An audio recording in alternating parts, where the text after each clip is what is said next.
ఏ దేశమైన పోయినా ఆ దేశం బొమ్మలు చూపిస్తాడు. చూపించి అదిగో ఇదే అమరావతి అని అంటాడు.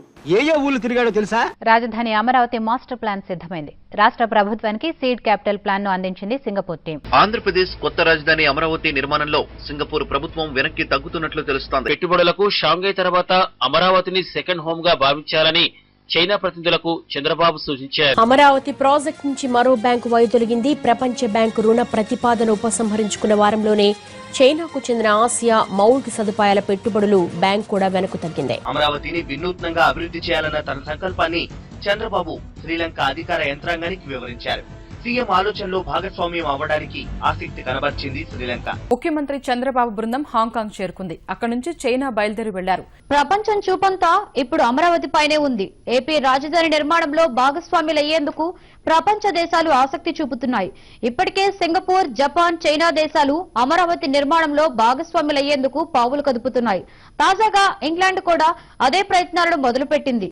జపాన్ కంపెనీలు అమరావతిని తమ రెండో రాజధానిగా భావించాలని సూచించారు సీఎం చంద్రబాబు.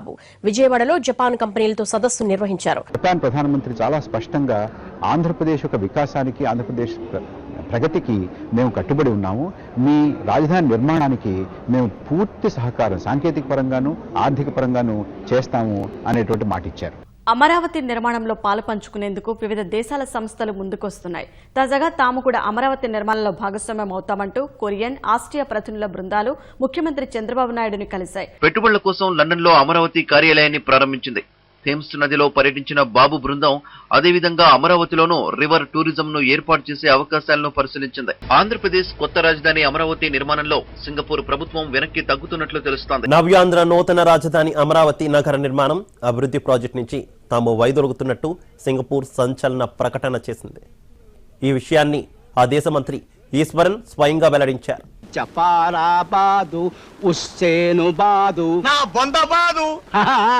ఆటన్నిటితో కలిపి మొత్తం 21 బాదులు ఎతికాడు. మరి ఎంతవరకు వచ్చిందని అడుగుతా ఉన్నా. దేశాలు ఇక్కడ ఏమైనా కనపడుతున్నాయా?